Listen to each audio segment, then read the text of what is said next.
Sports utility vehicles, or more popularly SUVs. What a name! People sit inside these large monstrosities to gaze down condescendingly at the unwashed masses, giving them an unearned sense of security and boosting their already overinflated egos. SUVs consume more oil and generate more pollution than small cars. For decades, there have been movements all over the world to highlight the flaws of SUVs and to limit their production. Unfortunately, car makers all around the world and in India continue to aggressively market these vehicles. Why? Because selling SUVs is highly profitable for these manufacturers. And big oil is jubilant as more and more of their liquid cancer is consumed by hundreds and thousands of SUV owners.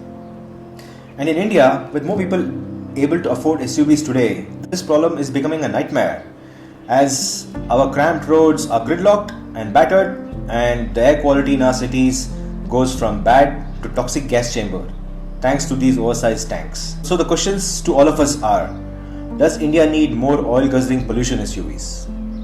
And should we impose a ban on these monstrosities?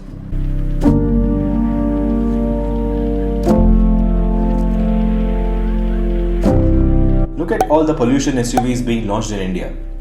Most of these large SUVs are being launched by MNCs such as Toyota, Nissan, Honda, MG Motors, Hyundai and more. And our Indian auto behemoths are not far behind. Mahindra, the king of Indian SUV manufacturers, launched the Mazzaro SUV few months back.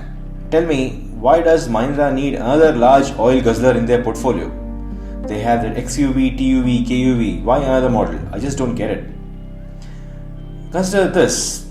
The Maruti WagonR, which was a decent sized hatchback, has been beefed up in its latest version, going from a compact size to a large size. Same with Hyundai i10, i20 and so on. The ICE vehicle industry seems hell-bent on creating inefficient large pollution cars that consume more oil. Most of these MNCs and Indian auto giants don't care about the air pollution in Indian cities or about the amount of oil being consumed by all of these large cars. For the CEOs and investors in the pollution vehicle industry, it's business as usual. This is what the car manufacturers do. Launch pollution SUVs in the Indian market, keep insane margins for themselves, sell tens of thousands of SUVs to hapless deluded Indian consumers, make minor updates, sell the same SUV under a different name next year.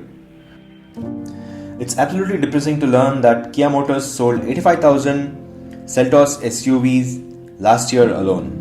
Just think about it, 85,000 individuals who 90% of the time will drive the SUVs alone or with one or two people on board, consuming hundreds and thousands of liters of oil every year. The cumulative environmental impact is incalculable.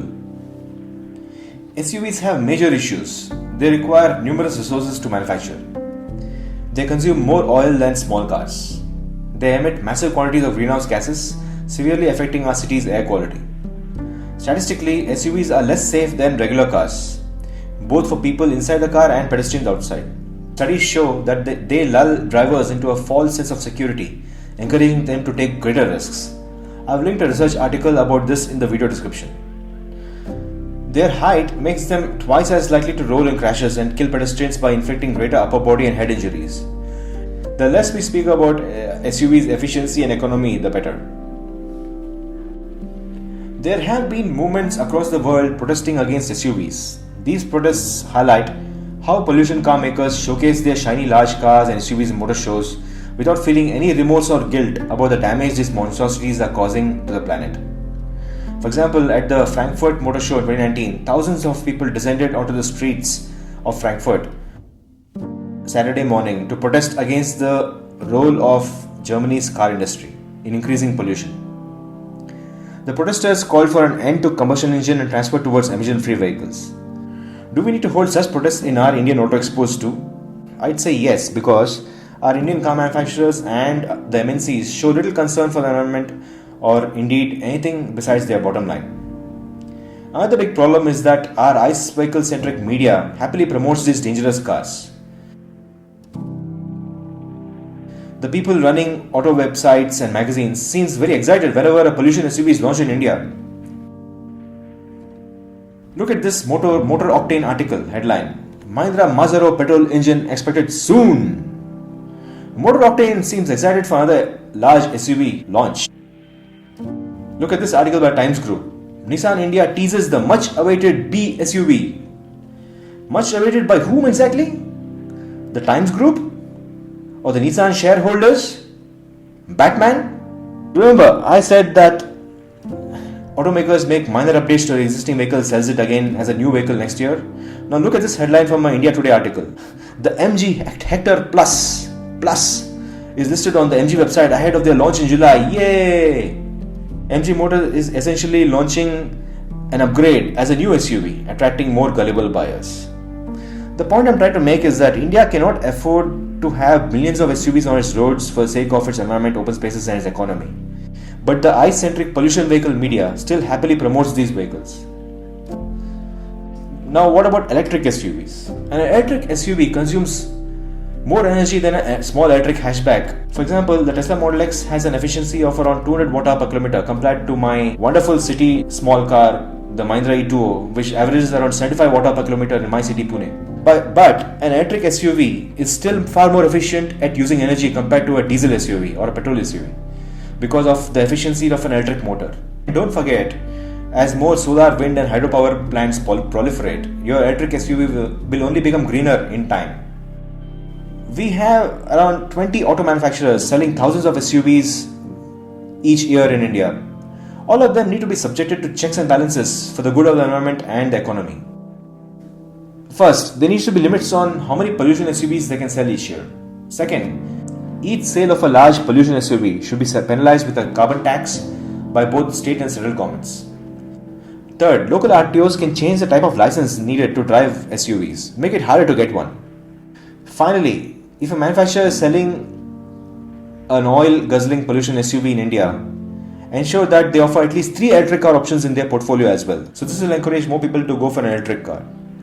If the above is not done, then MNC after MNC will enter the Indian market to dump their oil guzzling SUVs on us. For example, Great Wall Motors, a large Chinese OEM, has recently entered the Indian market. They're making a lot of noise about the small Aura 100 electric car and they claim that they're launching it in India soon. We hope they do, but we also know the real reason why this company is here in India. They want to sell their large SUVs which are highly profitable. Then there's Volkswagen. There are some decent electric cars in the European market such as the e-Up and the e-Golf. They're launching the ID3 electric compact car in Europe soon. But they continue to pretend that the Indian electric car market doesn't exist. Ultimately, Volkswagen is here in India to sell their oil guzzling SUVs and other pollution cars. Nissan, they have an electric car called the Nissan Electric Leaf, which has been doing fantastic all over the world for more than 10 years. But then they absolutely don't want to launch the Leaf in India.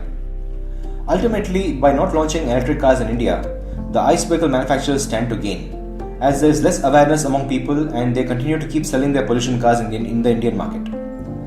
Another awful tactic these ICE car manufacturers do is to inflate the price of electric cars and keep production volumes low. This is happening all over the world. For example, Opel launched their Opel Corsa E electric car in Europe.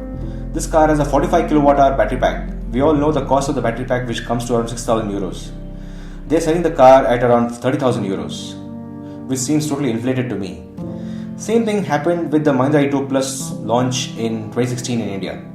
The price of the P8 14 kWh variant of the E2 Plus was inflated to 11 lakhs, which at that time we all knew the cost of the battery pack and we definitely knew the price of the car was inflated by Mahindra. Ultimately, these ICE vehicle manufacturers don't want to show the world that electric cars can be affordable. If they price electric cars in a fair manner, then no one will buy their petrol cars. Do you see the horrible games being played here with the people and our planet? India needs dedicated OEMs who only sell electric cars. That is why we support pure EV startups like Strom, and that is why we need Tesla to come to India soon. Currently, the pollution car OEMs face no pressure either in the form of regulations or in terms of competition. It is only when they face serious threat from a committed electric car maker that they will wake up and smell the coffee. As a consumer, evaluate if you really need large SUV. Sure, Indian people live in large family groups and want large cars, but how many times in a month or even 2 months does the entire family travel together in the car? I have lost count of the number of times I have seen individuals driving alone in SUV in cities across India. Why do they need a large SUV if they are driving alone 90% of the time? Just to feel good about themselves? Are the environment and the economy sacrificial lambs to be slaughtered on the altar of feel-good mercenary capitalism? Tell us what you think in the comments below. Do you agree that OEMs in India need to be reined in when it comes to selling SUVs? Do you agree that people need to take a hard look at themselves and their needs when they are thinking about buying an SUV? Things cannot go on like this. If they do, we are staring at a not too distant future where our roads are gridlocked and getting anywhere takes 4 hours, where cities are covered by a permanent layer of smog and we have to wear masks all the time. And the oil countries will continue to have a vice-like grip over India because of our oil bills. We need to make some serious changes now, and we have all the tools we need: buy electric, drive electric, and save the environment and the economy.